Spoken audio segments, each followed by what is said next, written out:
gamme facile. Aux yeux de l'Occident, cet islam-là, celui du terrorisme et de la destruction, serait-il en train de prendre le dessus sur les véritables valeurs de l'islam, la paix, la fraternité et la tolérance? La question ne se pose pas pour ces milliers de personnes converties à l'islam et fières de leur foi. La caméra de grand angle en a suivi quelques-unes. Ils sont américains, australiens, britanniques ou espagnols. Ils sont venus au Maroc, plus précisément à Madar, au cœur de la tariqa Boutchichia, pour célébrer Eid al-Mawlid al-Nabawi. Ces musulmans d'Occident sont venus communier avec des milliers de disciples soufis et ouvrir leur cœur à Allah. Tout de suite, le cœur et la voix. Un reportage de Salman Haoud, Amin Richet et Mehdi Bkari.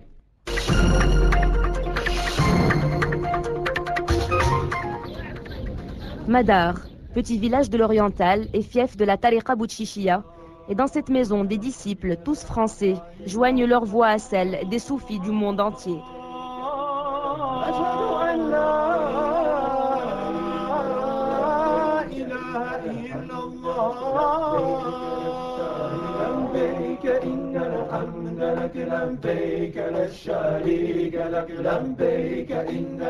Quand on revient à la source, on se rappelle que ça se passe pas là, ça se passe là. Et ça, on passe des discours à la mahabba.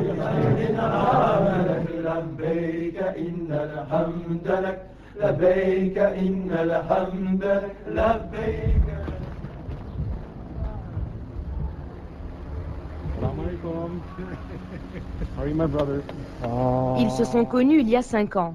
Étudiant aux États-Unis à l'époque, Adnan a rencontré Robert lors d'une retraite soufie en Californie. Tous deux venaient d'embrasser la tariqa Boutchichia. Depuis, Adnan reçoit Robert régulièrement, parfois accompagné d'amis soufis. Ces Américains ne sont pas au Maroc en touristes, ils sont là à l'occasion d'Aïd al-Mouloud. Avec la 26e nuit du Ramadan, c'est l'un des 2 événements majeurs pour les soufis.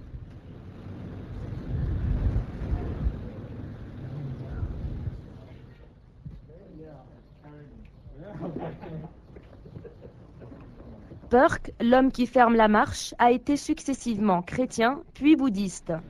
Sans renoncer à ses convictions, il a étudié la littérature soufie pendant de longues années. Ensuite, il a intégré la tariqa. Sa quête de valeurs universelles se poursuit toujours. I'm a psychologist in America, and I've come here looking for a psychologically sophisticated form of spirituality. So for me, this is about the development of the higher self, which has tremendous historical roots and is hard to find in contemporary life. So when you find a mixture, a sophisticated mixture of Islam and Sufism and psychology, I have to go see it. I have to go experience it. It's very, very important to me. En épousant une Iranienne, Robert est devenu musulman il y a 40 ans. Mais il n'a découvert la spiritualité de l'islam que bien plus tard, à travers la tariqa Boutchichia. You know, there's nowhere else like Morocco for Sufism. It just doesn't exist like this. This is the tradition which has been held, hasn't been adulterated, hasn't died out. The teachers here are real. So if you're serious, you need to come here. Élevé dans une petite ville d'Allemagne, Wolf a d'abord été protestant. Sa soif d'ouverture et son penchant vers l'humain le mènent naturellement au soufisme. It's basically the path of the heart, and that is such a rich experience that, you know, we don't really have that so much in the United States, and it's so well developed over centuries here, and it's a great gift. It's a wonderful gift to experience that. I met this man maybe 2 years ago. So not for very long, but we share such an intense love of this tradition and a devotion to Sheikh Hamza that we want to be here. And so to come together under that umbrella makes us immediately allies and brothers. It's very easy. Des parcours différents, mais une chose en commun, le désir de vivre une expérience personnelle du divin en suivant l'enseignement d'un guide. À ce niveau, notre maître, définit le soufisme en tant que ilm al-adwaq, donc la science des saveurs, la science des états. Et il l'oppose en fait à ilm al-awraq, la science des papiers, donc la science livresque. Et c'est une approche qui est différente. Maître soufi vivant, Cheikh Hamza est le pilier de la tariqa. Adnan et ses amis ont hâte d'être à la Zaouia pour le retrouver. Le soir même, ils prennent la direction d'Oujda.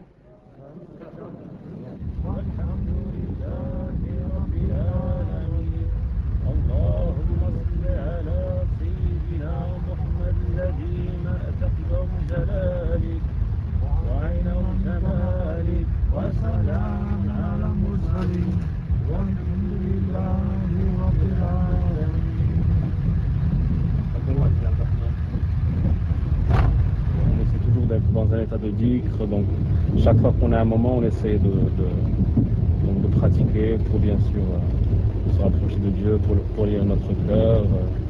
Et c'est ça en fait le style de vie d'un soufi.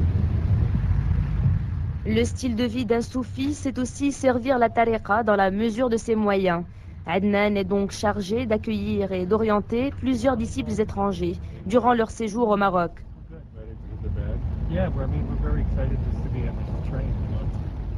Okay, brothers. Okay. Assalamu alaikum.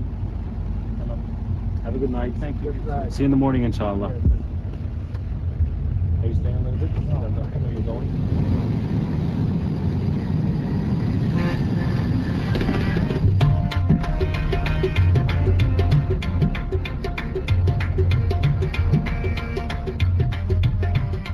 À 7 km de Berkane, Madar et la Zaouia Boutchichia. Nous sommes au cœur de l'Oriental. Ce bâtiment et ses dépendances accueillent des milliers de visiteurs tout au long de l'année. 2 jours avant Eid al-Mouloud, les disciples affluent et occupent les lieux, en attendant la grande lila, la veillée mystique d'Eid al-Mouloud. Adnan et son groupe sont accueillis par Mohamed, le petit-fils du cheikh. Dans la famille, on est pharmacien, inspecteur ou universitaire. On se mêle volontiers aux disciples, mais on préfère éviter les caméras. Le groupe s'installe dans la maison du fils du cheikh, Jamal.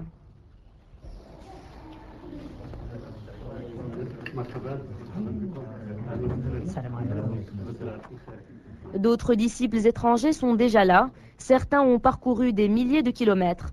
Ils viennent du Pakistan, d'Inde, d'Angleterre, de France, d'Espagne et du Canada. 650 personnes en tout. La voie soufie est empruntée dans tous les continents et elle mène une fois par an à cette maison toute une histoire. Du temps de Sidi El-Hajj Al-Abbas, donc le père de Sidi Hamza, c'était la première zaouia. Donc c'était en fait dans cette zaouia et dans cette salle que les disciples se réunissaient avec Sidi El-Hajj Al-Abbas et qu'ils faisaient les différentes pratiques. Début des années 80, Cheikh Hamza opère un changement majeur dans son enseignement. Jugeant l'époque peu propice aux religions, il s'adresse à tous les musulmans, plus seulement à l'élite religieuse. Le soufisme sunnite Boutchichi devient international. My first experience here was absolutely amazing. I came here Maulud, I think it was 99 maybe.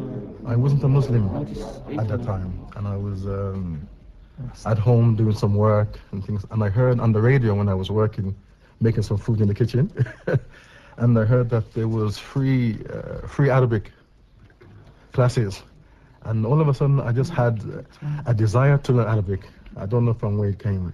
And alhamdulillah, I met the same fakir who was there teaching Arabic, and then we became very close, and the rest is history. Now I'm here today, so alhamdulillah. That's about 16, 17 years. It's more than that. More than that actually, but it's nearly 20 years. SubhanAllah. It's quite a long time. It's 15 years since I got married. 15 years. Time was very quick. Which city do you come from? Birmingham. Which city do you come from? Birmingham. Yeah. Birmingham. We are from Birmingham. Alhamdulillah, we have a big zawiya, and we're planning to do a lot of activities, and alhamdulillah, the tariqa is known in Birmingham, and it's spread to other cities, London, Bradford. There's brothers from Bradford. C'est désormais une coutume. Les étrangers sont hébergés dans cette demeure, jugée plus confortable que les autres bâtiments de la Zaouia. Et quel que soit le statut social, Dans ces lieux, tous les disciples sont des fuqara, des pauvres devant Dieu, et un faqir doit porter la gandoura.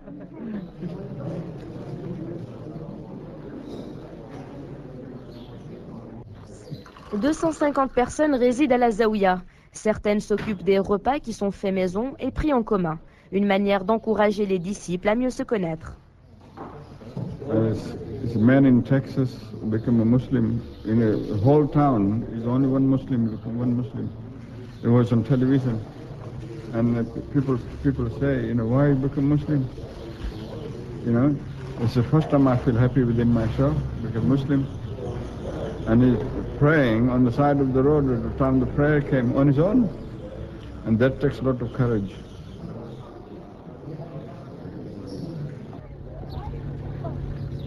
Comme d'autres lieux de pèlerinage au Maroc, la Zaouia Boutchichia attire nombre de curieux, mais surtout des hommes et des femmes en quête de recueillement.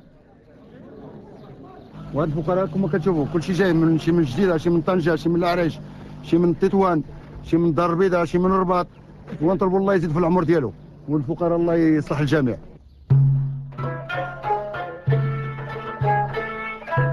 L'histoire de la Zaouia commence avec son fondateur, originaire d'Irak, Sidi Ali al-Qadiri. Au milieu du XVIIIe siècle, il s'installe dans cette région fertile et dispense l'enseignement hérité de son ancêtre, Moulay Abdel Qadir Jilani. Durant une grande famine, il distribue aux affamés la tchicha, une soupe de blé concassé. Le nom Boutchichi vient de là. Aujourd'hui, les 1600 hectares environnants appartiennent à la famille du Cheikh Hamza.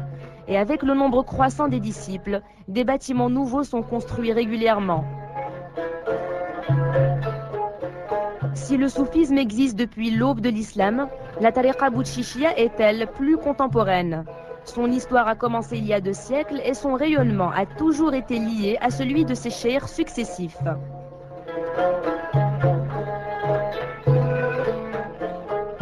Cheikh Boumediene est un mystique qui a passé une bonne partie de sa vie à chercher un maître vivant avant d'en devenir un lui-même. Au crépuscule de sa vie, il transmet son enseignement à Haj Abbas. C'était en 1955.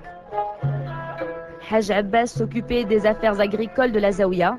Son principal apport reste la synthèse de 3 voies soufis, la Qadiriya, la Chadiliya et la Tijaniya. Il passe le relais à son fils, Cheikh Hamza. Ce dernier prend la direction de la tariqa en 1972 et instaure une pratique plus souple et un esprit nouveau. C'est le maître qui cherche le disciple.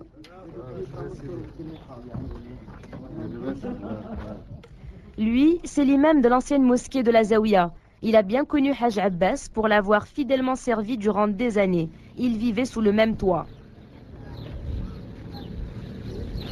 سالم شفت معه الفيديو والخلوه ديالو وفي الاجال انتقل الى عفو الله بقيت انا في الخلوه ديالو ذاك الساعه انسان سيدي حمزه رضي الله عنه راه لانه كان باه تيوصي عليه من بعده هو ها فنشدوا عليكم بحمزه وكان الامر الحمد لله كذلك. Tout juste arrivé, Adnan et ses amis pressent le pas. Leur premier acte de dévotion dans la Zaouia, accomplir la prière du vendredi ensemble.